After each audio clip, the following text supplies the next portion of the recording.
जब 2024 के लोकसभा इलेक्शंस के बाद जो प्रेस वार्ता हुई थी उसमें राहुल गांधी ने बोला कि आप बीजेपी की टी शर्ट पहन लीजिए। उन्होंने जो भी बोला, उनको 99 सीट आई थी, काफ़ी मतलब वो चार्ज अप थे। तो उन्होंने बोला कि मैंने कुछ सवाल किया था कि क्या इससे सेशन वॉश आउट हो जाएगा, जनता का पैसा बर्बाद होगा। तो राहुल गांधी ने बोला ये तो बीजेपी का सवाल है, ये उनका तकिया कलाम है हर सवाल पे बोलना।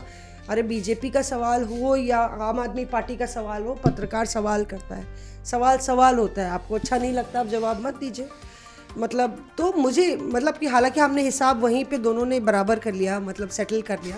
राहुल गांधी आपका उनका हिसाब चलता रहता है, जो चलता रहता है। हमारा हिसाब 2009-10 से चल रहा है। कभी वो चॉकलेट देते हैं, फिर कभी हम चॉकलेट देते हैं, कभी वो हमें डांटते हैं, कभी हम कहते हैं कि आप भी डांटते हैं हाँ नहीं हम नहीं डांटते। लेकिन मैं आपको बता दूं एक बात मौसमी, हाँ, आप भारतीय जनता पार्टी के पावर कॉरिडोर्स में भी उतनी ही फेमस हैं जितने बताइए। आप राहुल गांधी के उसके लिए कहते हैं, फेमस हैं। जिसका नाम होता है वही बदनाम और होता क्या हुआ, है। मैं यही आपको हम किस्सा कह सुनाता हूँ। सकते हैं। एक बीजेपी के नेता हैं, हम लोग बैठे हुए थे बीजेपी ऑफिस में, तो उन्होंने कहा कि कोई वो सरकार के खिलाफ कोई खबर चल रही थी। हाँ। तो उसमें तुरंत जो है उन्होंने देखा कि आप लाइव दे रही हैं, तो कहा कि अरे जब बीजेपी के खिलाफ कुछ होगा तो अब मौसमी जीत सिंह को ही ना खड़ा करेंगे आप लाइव पे। पता ही है, वही मैं कह रही हूँ ना, जिसका नाम होता है वही बदनाम होता है। हम बिना वजह ही धुल जाते हैं।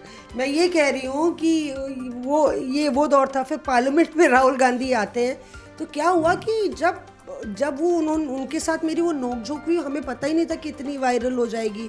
बाद में वो तो बात उन्होंने कोई बात की, हमने बात की, बात खत्म।